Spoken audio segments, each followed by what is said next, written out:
Makhosi ngiyathokoza kakhulu ningahlala phansi nabesilo mphathi wohlelo program director umhlonishwa Honorable Khawula MEC of Sports Arts and Culture KwaZulu-Natal sithokoza kakhulu ukuba ubambe uhlelo njengoba uhlezi ubambisene nathi njalo siyindlunkulu nesizwe ngaso sonke isikhathi kapisa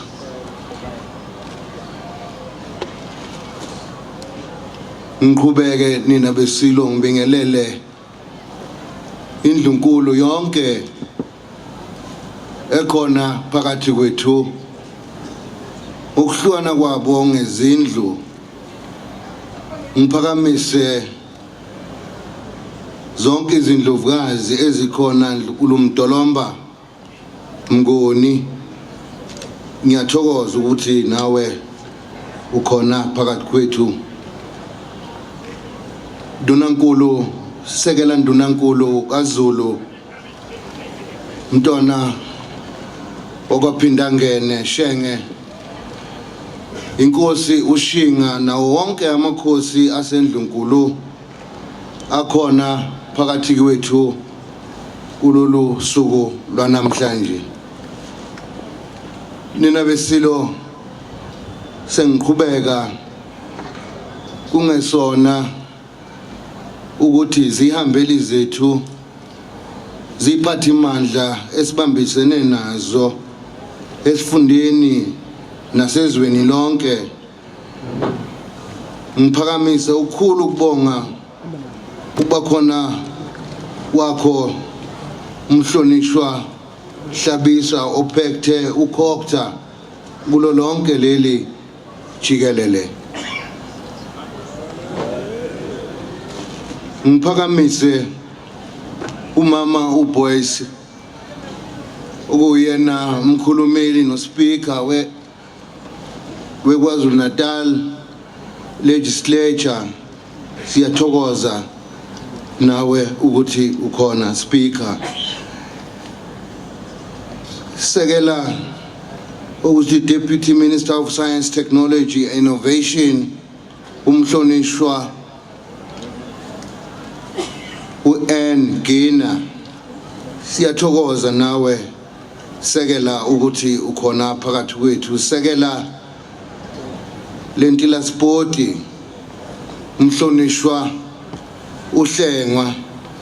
siyathokoza kakhulu uyancomeka futhi nomsebenzi wakho ngokomnyango owuphethe ngingakhohlwa uNdunankulu wesifunda saKwaZulu-Natal ubaba uThamsanqa Mphemba ngithokoza kakhulu ngihlezi ngibambisene kahle kakhulu nawe sikhona lapha siyidlukulu sithokoza kakhulu Mphemba ukuthi nawe ukhona ngiphakamise MEC for Khokta umnumzane uTD Buthelezi Shenge ukuthi nawe ukhona ngiphakamise ngokukhulu ukuhlonipha ngisekhona lapho umnumzane umhlonishwa ubaba uZondi mfundisi siyathokoza ukuthi nawe ukhona ngiphakamise ubaba umhlonishwa uFA Rogers ophethe ezezinkece KwaZulu-Natal ukuthi naye ukhona ngiphakamise uformer Premier and Member of National Parliament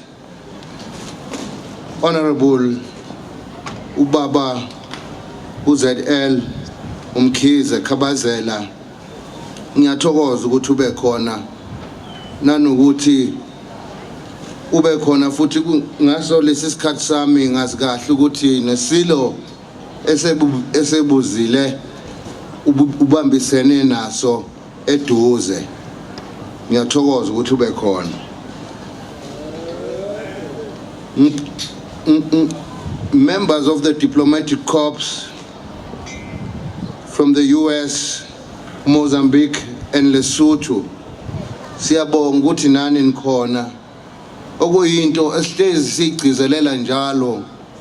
ukuthi amazwe angomakhelwane wethu konke okwenzeka kubo nokwenzeka kithi kusithinta sonke siyathokoza masibona ombasada babo bekhona kanye nathi kulolu suku olukhulu kangaka ngithokoze kakhulu ukuphakamisa umeya wasemzinyathi District Mayor ukansela uElderman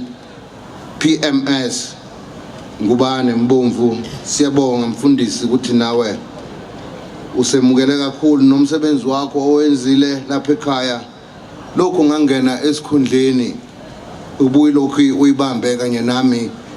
eduze ikakhulukazi uma kuza kulomsebenzi wasesandlwane Mbomvu ngiphakamisa umeya nokubonga okukhulu umeya uShabalala Mshengu inhlelo zakho ziyancomeka kuyabonakala sizizwa sisekhaya nazo zonke ivakashi ezisuka mhlaba wonke siyathokoza Mshengu umsebenzi wakho uyancomeka nina besilo ngibingelele okukhulu ukukhetheka ngibonge kakhulu induna zamabutho umntwana wakwaminya nawe Njomane Mhlongo ngiyathokoza ukuthi impi ihlelekile ngibingelele kakhulu ibutho likaZulu elingumavikela sihlalo nina besilo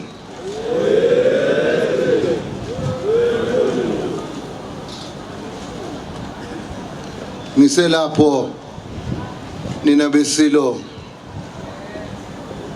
ngizawuthi nje fahla ngiyazi ukuthi umhlaba ulinde ibhubesi ukuba liphefumule likwazi ukuthi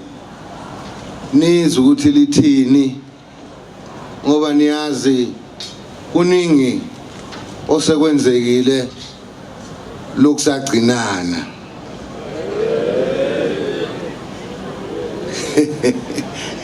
nina besilo ngenkulu inhlonipho ngicela ukuba ngibonge isizwe sonke sikaZulu ngoba enyangeni kaNtwasa ngingasho ngithi kulo nje leli viki eliphelile ngibonga kakhulu ebuthweni likaZulu ukuba likwazile ukuba libe khona lapha esigodlweni esisha sasemashobeni okuyisigodlo esisha isigodlo sivuse isigodlo selembe isigodlo sasemashobeni okuyisigodlo la ngikwazile khona ukuthi okokuqala ebekungokuqala sikwazi ukuba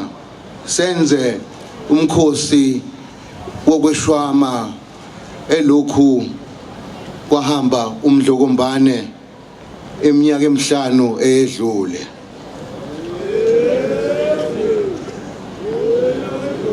nina besilo ngiqhubeke ngicizelele okukhulu ukubonga ibutho elithela bakhona ngoba nizwe nje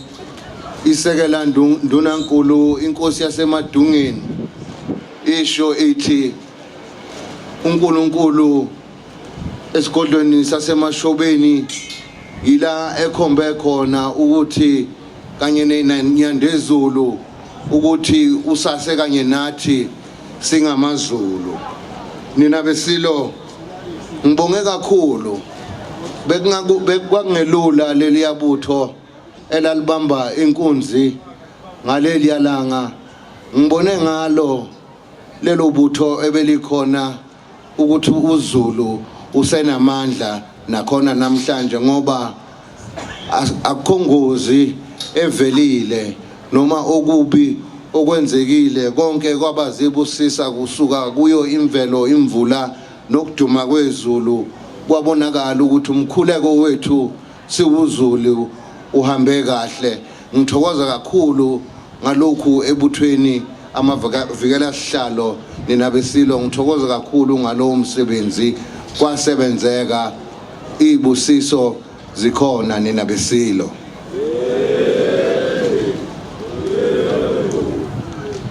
Nina besilo ngiyumsamo kaZulu, umsamo wedlukulu. Ngingasho ngithi kusukela kuleli viki esisuka kulona ngiyanethembisa konke kuzibusiso kuhle kakhulu. Ngiqhubeke ngithi umkhosi wokweshwama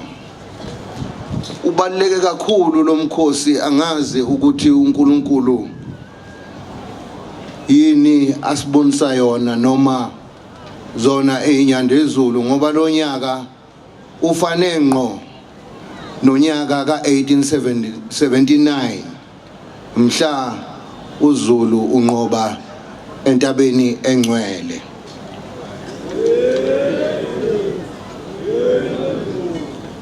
Nina besilo ngisho lokhu ngoba kwakuyizo lezi insuku la khona iNgonyama yaphaka impi yaseSandlwane.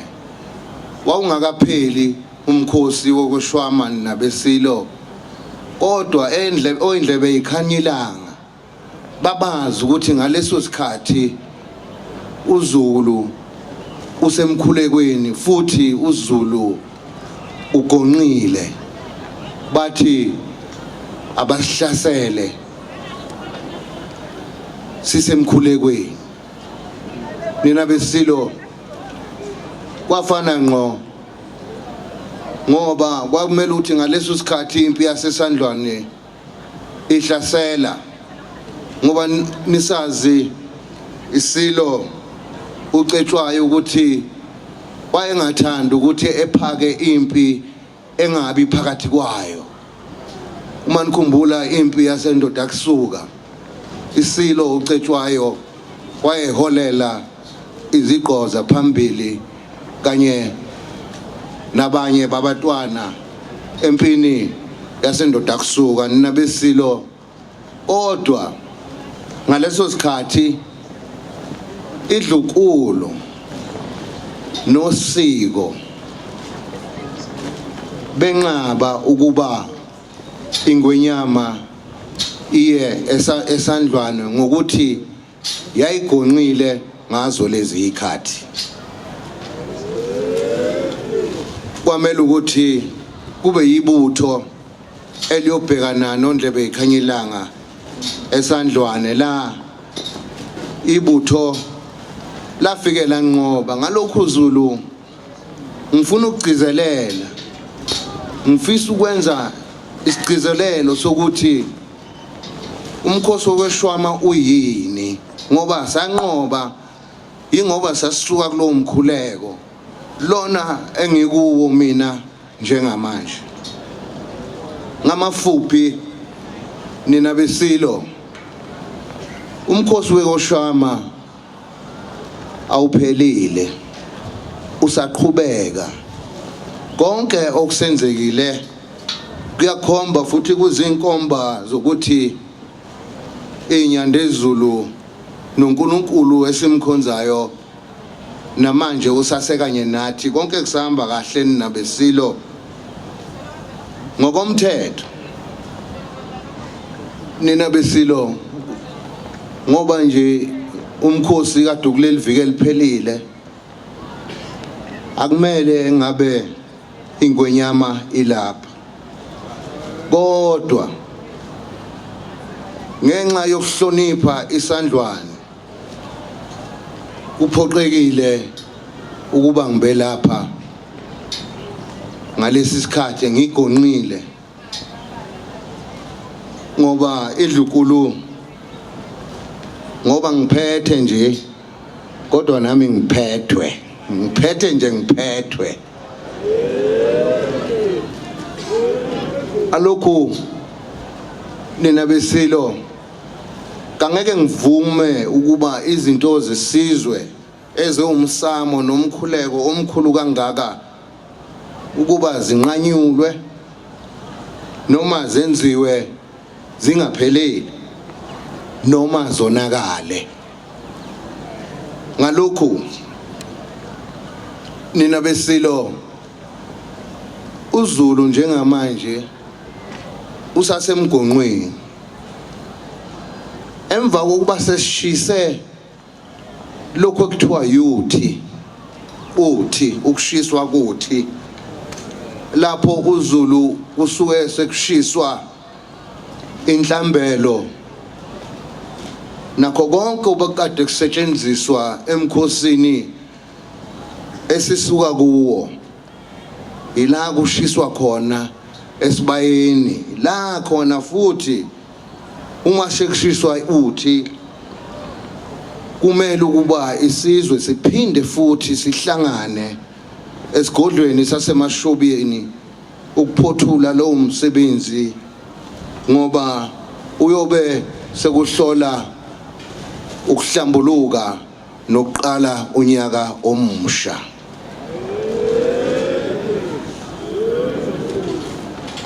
Ngalamazwi nina besilo ngicela ukuba ngixolise kakhulu kwabamaphepha.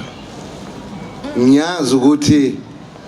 kuningi kade bekulinde namhlanje ukuba kuzophuma emlonyeni wami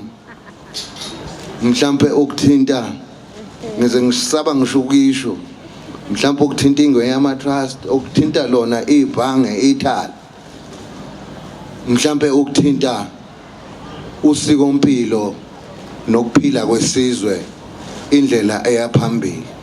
Nina besilo uma kuthiwa ngifakwe ingubo emlonyeni kusuke kushiwo khona lokho alikafiki usuku lokuba ingwenyama ikhulume eindaba zezwe njengamanje kulesi sikhathi ngisakhuluma nje ezomndeni kodwa ezokubuswa kwezwe ngoba ningizwe kahle ezokubuswa kwezwe hayi umbusazwe ilaba balapha emva kwami abahlobo bami umbusazwe ke ngapha ngemuva ngisho ukubuswa kwezwe nesizwe asikafiki isikhathi sokuba ingwenyama ikhulume lokho kumele ukuthi kuze kushe uthi uma sekushe uthi engicabanga ukuthi ngokunithembisa nabesilo umama uBoyce ngobe khona ukuvula kweParliament ngicabanga ukuthi kuyobe kuyithuba elihle ngalelo langa lokuba zikhulunywe lezo indaba ngokuvula kwesishamthetho.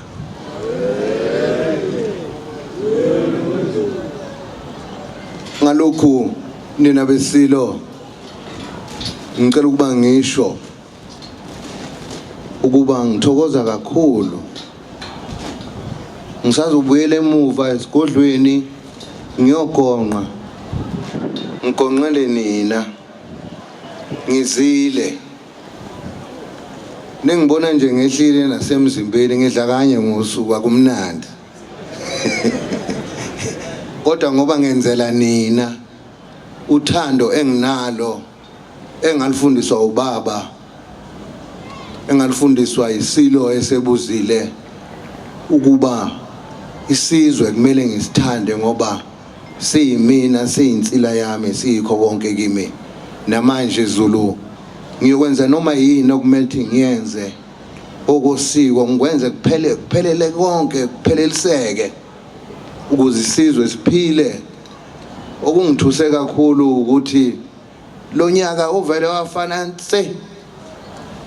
nalo waseSandlwana u1879 ngokweshwama ngoba phela kubukwa unyizi bese besha abantu abadala ukuthi sekuyisikhathi sokusebenza lesi ngoba yonke into yenzeka nesigaba sakhona ngalokho uZulu omnyama ngingaze ngithwala icala kweyinyanda ezulu nasemakhothisini amadala ngikhulume kakhulu akukho engikushilo okuningi bekuwukuthi nginichazisele nje iZulu omnyama ukuthi sizawudibana mhla ka12 sekuyoshiswa uthi senikhulula futhi sesibopha amafindo onyaka omusha ukuba ingonyama ikhululeke kubusizwe ukuba nezwe likhululeke ukuze kwazeke indlela eya phambili ukuba ibhekephi ngalamazwi nina besilo ngicela ukuba ngibonge bonke abahlelela umsebenzi omkhulu kangaka ngiyajabula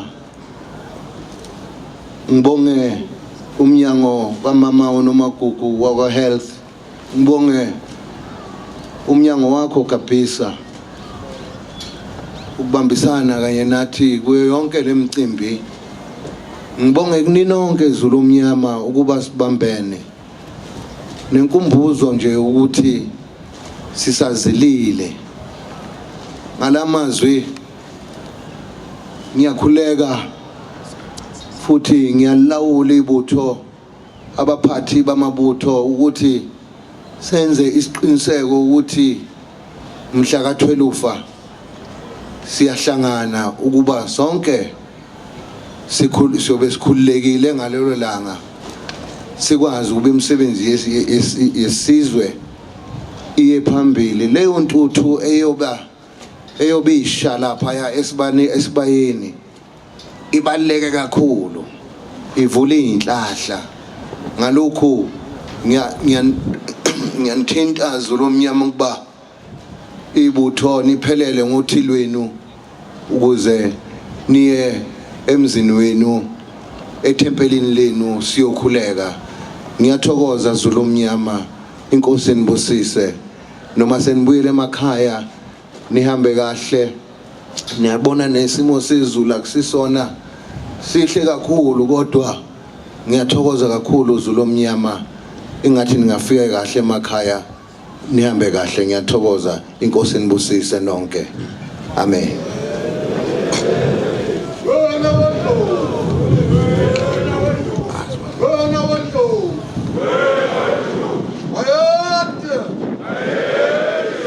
Baba lethumba amadoda lapha ehlathini eBhalitho ngetshela umlabalaba elalingazwa umuntu lawadida amadoda lamdida ubuyela umqaphe ngonyama ladida ujika ezalwa kaXaba ngencwadi encane eqoshwe ngumkhwanazi usayitshela omkhulu lapha esifundazweni sakithi kaZulu kwezomthetho yabadida nabasendiya abuyele emuva amandiya enikina amakhanda etete izandla athi umkhwanazi udlala umambatile lapha ehlathini eBhalitho xola umkhwanazi umvudlane saba futhi uyenqaba ukulahla inkosi ehlathini ngoba yokudlwana izilwane ngezehlathi zinkulu izindaba iphuma uphoko kwelakithi kaZulu mntakandaba yenqaba inkosi engenabaphelezeli ngoba yokulahlekelwa nayisizwe ngesikasenza ngakhona kithi kaZulu solahleka nesikamamunga khula mageba liyashona ilanga umsindo kwingonyama trust ungowani bondaba uyavusela amakhosi yebo ukuthuthumala ngoba imbabazane isiwahaqazela amadoda ithumisa uZulu selenzi licala kwela kubo kaZulu ngoba ethatha uthando uyise ezalwe emazimeleni wamshobhela esizibeni isiziba sasingabhudi umuntu bondaba sazibhukuda umuntu obeloko endlini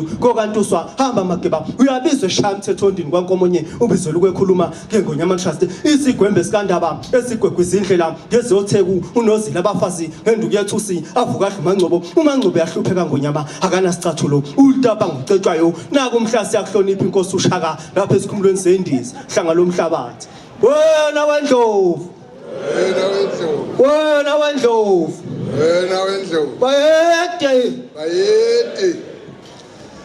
bayede hlangalezwe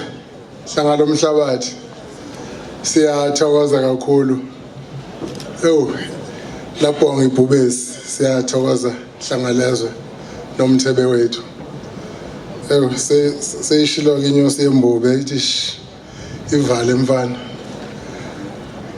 ngithi ngizithandela lo layini nje hlangalezwe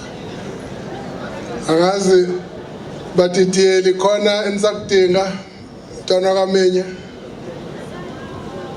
makhona enisakudinga kuthi qapu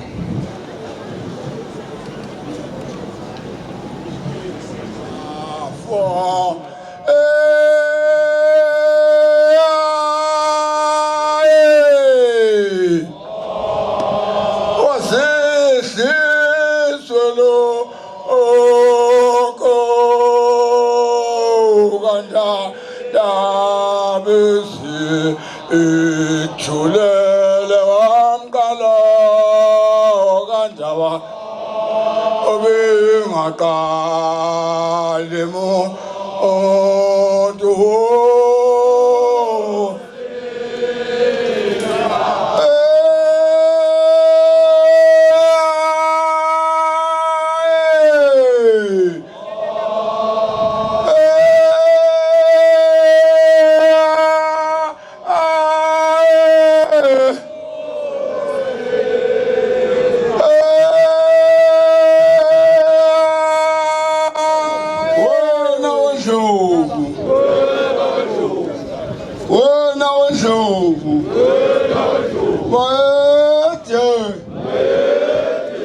ngizocela nivule isikhala emva kwengonyama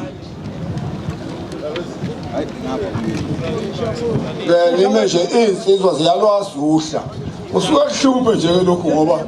kusuke uthi umuntu abesefuhleleka nje ibhlungu kabi lonto leyo kodwa silinyezwa lingabikho kwabantwana ngendlela efanele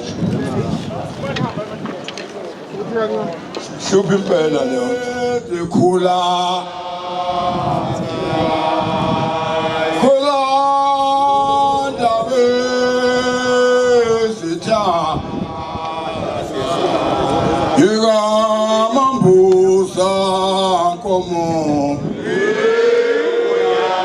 akhuluma hlamvana nangekho khulanda bezitha wayibika phinkosi lezinyane hleleka walanda bezitha